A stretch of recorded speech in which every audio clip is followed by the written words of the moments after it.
स्नेही विद्यार्थियों,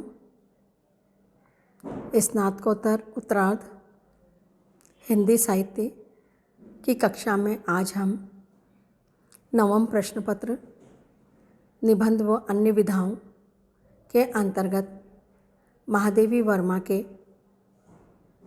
मेरे प्रिय संस्मरण के अंतर्गत नीलू संस्मरण पर चर्चा करेंगे। मैं यहाँ कुछ संस्मरण जो उल्लेखनीय हैं उनके व्याख्या अंश प्रस्तुत करूँगी।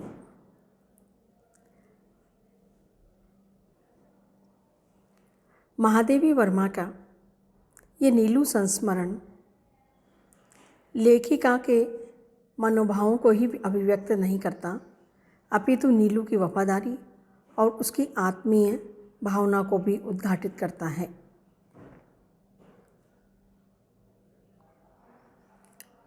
नीलू नाम है एक कुत्ते का।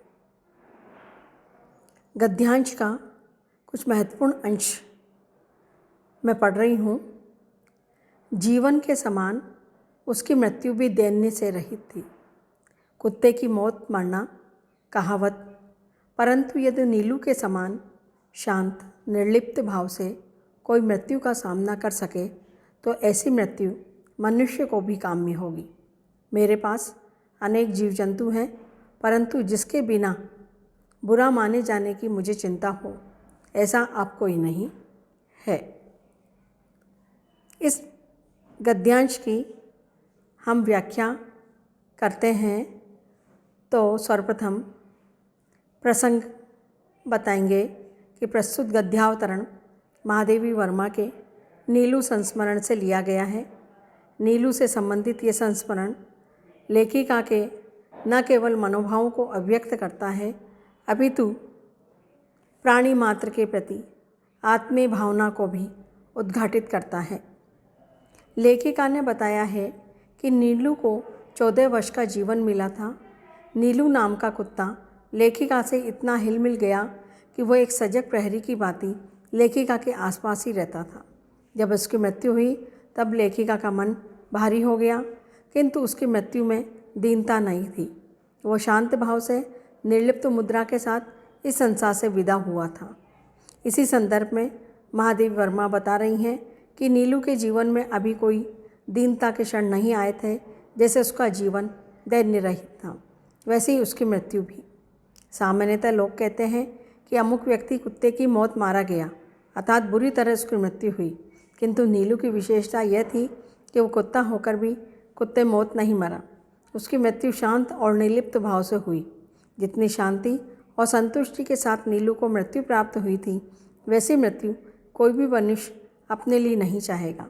अभिप्राय यह है कि मृत्यु के अंतिम क्षणों में भी नीलू करुणा की मूर्ति थी, वफादारी की प्रतिमा था। उसे अपने द्वारा जिए हुए जीवन के प्रति पूरा संतोष था। उसका चेहरा इसी आश्वस्त से युक्त था।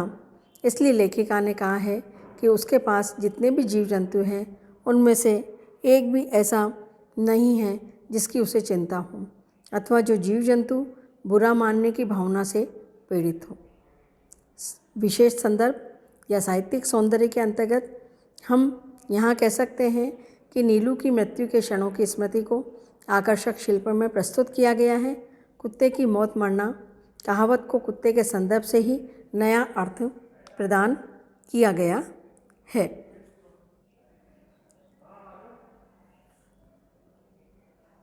अगला गद्यांश है जिसका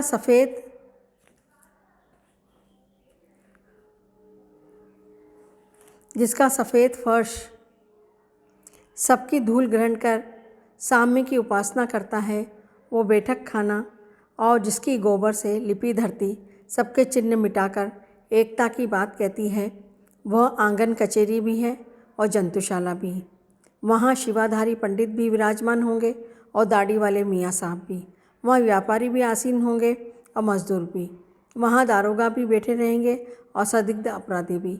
वहाँ गांधीवादी भी उपस्थित होंगे और क्रांतिकारी भी। परिचित अपरिचित सभी प्रकार के अतिथि वहाँ देवता बन जाते हैं।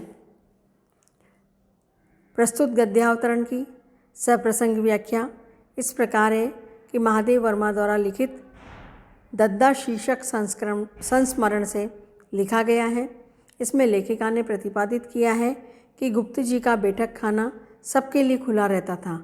वो समानता और एकता के प्रतीक थे। जी हाँ, यहाँ हम मैथिली शरण गुप्त राष्ट्रीय चेतना के वाहक उन पर चर्चा कर रहे हैं। उसे बैठक खाने में न किसी के प्रति कोई भेदभाव बरता जाता था, न किसी को आवश्यकता से अधिक बड़ा बतलाकर दूसरे को छोटा करने की कोशिश की जाती थी। इसी संदर्भ में लेखिका कह रही हैं कि मैथिली शरण गुप्त जी के घर का बैठक खाना सफ़ेद फर्श पर सभी की धूल ग्रहण कर लेता था, किंतु साम्य भाव की उपासना का प्रतीक था। वो बैठक खाना और उसका फर्श सभी प्रकार के चिन्हों को मिटाकर केवल एकता की बात करता था। वह आंगन कचहरी का काम भी देता था और जंतुशाला का भी। उस बैठक खाने के आंगन में सभी को प्रवेश की अनुमति थी। तभी तो वहाँ बड़ी शिखा रखने वाले पंडित भी होते थे और दाढ़ी रखने वाले मियाँ भी। गुप्त जी के बैठक खाने में व्यापारी और मजदूर में कोई भेद नहीं किया जाता था। उनका कक्ष दरोगा को भी उतना ही सम्मान देता था जितना कि अपराधियों को। उस बैठक खाने में अहिंसावादी और क्रांतिकारी दोनों ही प्रकार के लोग आकर बैठते थे और दद्दा के प्रति श्रद्धा व्यक्त करते थे। आगंतुकों में परिचित अपरिचित सभी प्रकार के लोग रहते थे, किंतु वे वहाँ देवत्व से परिपूर्ण हो जाते थे। साहित्यिक सौंदर्य के अंतर्गत कह सकते हैं कि अवतरण की भाषा सरल है, शैली में सादगी है, कथ्य को अभिव्यक्त करने की पूर्ण क्षमता है। गुप्त जी के एकत्व और समत्व का सूचक यह अवतरण उनके व्यक्तित्व को भी उद्घाटित कर देता है। अगला गद्यांश है, नारी के हृदय में जो गंभीर ममता, सजल और वीरभाव उत्पन्न होता है, वो पुरुष के उग्र शौर्य से अधिक उदात्त और दिव्य रहता है। पुरुष अपने व्यक्तिगत या समूहगत राग देश के लिए भी वीरधर अपना सकता है और अहंकार की तृप्ति मात्र के लिए भी, पर नारी अपने सृजन की बाधाएं दूर करने के लिए या अपने कल्याणी सृष्टि की रक्षा के लिए ही रुद्र है। अतः उसकी वीरता के समकक्ष रखने योग्य प्रेरणाएं संसार के कोश में कम है। मातृशक्ति का दिव्य उसके उद्धारक रूप होने के कारण भी भीमाकृति चंडी, वत्सला, अम्बा भी है, जो हिंसात्मक पार्श्विक शक्तियों को चरणों के नीचे दबाकर अपनी सृष्टि के मंगल की साधना करती है। प्रस्तुत गद्यांश महादेवीकृत सुभद्रा शीर्षक संस्मरण से लिया गया है। यहाँ महादेवी ने सुभद्रा जी के चरित्र के माध्यम से नारी के विभिन्न गुणों का दृष्टिपात किया है, जहाँ नारी अबला ही नहीं अपितु सृष्टि के मंगल की रक्षक भी हैं। उनके अनुसार नारी के हृदय में जो गंभीर ममता और सहज वीरभाव उत्पन्न होता है, वह पुरुष वर्ग की अपेक्षा अधिक उदात्त और दिव्य होता है। पुरुष वर्ग तो फिर भी अपना पुरुष अपने व्यक्तिगत रागदेश, ईर्ष्या या अहंकार तृप्ति के लिए भी प्रदर्शित कर देता है, किंतु नारी सदैव सृजन की बाधाएं दूर करने के लिए ही अपना रुद्र रूप धारण करती है। वह सदैव अपनी कल्याणी सृष्टि का हित और मंगल देखना चाहती है। अतः उसकी क्षमता के समक्ष रखी जा सकने वाली प्रेरणाएं संसार के कोश में बहुत कम हैं। नारी मातृशक्ति की दिव्य रक्षक है और उसके उद्धारक होने के कारण वो भीम आकृति, चंडी, सत्सला, अम्बा भी हैं, जो हिंसा करने वाली पार्श्विक शक्तियों को सदैव अपने पैरों तले रोध कर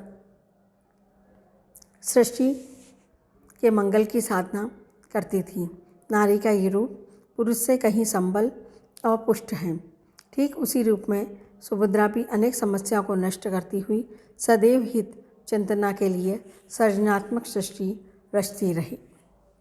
साहित्यिक सौंदर्य के अंतर्गत यहाँ विभिन्न प्राचीन कथाओं, लोक कथाओं, गाथाओं के माध्यम से नारी की शक्ति का चित्रण कर भाषा को अधिक आकर्षक एवं चमत्कारिक बना दिया गया है। ठीक भी है, नारी अपनी सृष्टि के अमंगल पर घायल शेरनी की तरह रुद्र रूप में प्रस्तुत होकर सृष्टि की रक्षा करती हैं।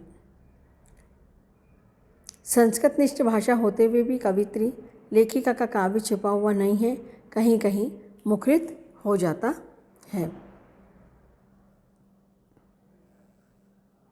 अगला गद्यांश है, एक के विश्वास के केंद्र में मनुष्य का अंतर्गत है तो दूसरे की मान्यता के मूल में। मनुष्य की बाह्य व्यवस्था है, परंतु मानव की असीम करुणा और मंगल कामना की दृष्टि से मार्क्स ही गांधी जी के समीप हैं और गांधी जी ही मार्क्स के निकट हैं। वे एक दूसरे के प्रतिलोम हैं, न कि उत्तर, वरन परस्पर एक दूसरे के पूरक हैं। प्रेमचंद जी से अनेक बार बात करके मैंने पाया कि इस सत्य को उन्होंने अपने अंतर्मन में गहराई से अनुभव किया है। महादेवी वर्मा द्वारा लिखित संस्मरण प्रेमचंद से अवतरित है। लेखिका के अनुसार गांधी जी का विश्वास था कि मनुष्य भीतर से अच्छा हो जाए तो उसके द्वारा निर्मित बाह्य व्यवस्था भी अच्छी हो तो उसके भीतर अच्छा ही हो जाएगा। कहने का तात्पर्य यह है कि गांधी जी मनुष्य के अंतर जगत को महत्व देते थे और चाहते थे कि उनका अंतर जगत शुद्ध हो। मार्क्स की मान्यता की व्यवस्था अच्छी हो, निर्मल हो तो बाह्य जीवन स्वतः ही निर्मल कर देगा। इसके विपरीत मार्क्स की मान्यता का मूल ये था कि मनुष्य को बाहर से अच्छा देखना चाहते थे। वे मानते थे कि बाहर से व्यक्ति व्यवस्थित रहेगा तो उसका अंतर जगत बाह्य के अनुकूल हो जाएगा। लेखिका का मत है कि मानव की असीम करुणा और मंगल कामना की दृष्टि से मार्क्स गांधी जी के पर्याप्त निकट है और गांधी जी मार्क्स के समीप है। इन दोनों को एक दूसरे का उत्तर न मानकर पूरक मानना चाहिए। लेखिका को प्रेमचंद जी से अनेक बार वार्तालाप किया और उस वार्ता के दौरान उसने अनुभव किया कि इसी सत्य को वे मानते थे और प्रेमचंद गांधी और मार्क्स दोनों इसी भाव से स्वीकारते थे। उनके द्वारा कथा साहित्य इसका प्रमाण है। साहित्यिक सौंदर्य के अंतर्गत महादेव वर्मा की भाषा परिष्कृत होकर भी सरल है। गांधी जी और मार्क्स के विचारों में साम्य विषम को सरल भाषा शैली में समझा दिया गया है। इस तरह से महादेव जी वर्मा के संस्मरण के कुछ व्याख्या अंशों का पर हमने चर्चा करी। यूँ महादेवी वर्मा ने जो संस्मरणात्मक रेखाचित्र लिखे हैं उनमें है अतीत के चलचित्र, स्मृति की रेखाएं और पंथ के साथी। महादेवी वर्मा यूँ तो रेखाचित्रकार हैं और संपूर्ण साहित्य में रेखाचित्र बिखरे हुए हैं, लेकिन उनके बनाए चित्रों के दर्शन यामा और दीपशिखा काव्य संग्रह में संग्रहित कविताओं के साथ होते हैं। इतना ही नहीं, उनके साहित्य में भावना व्यक्ति प्रधान रही है और वही भावना रेखाचित्रों में समाज प्रधान हो उठी है।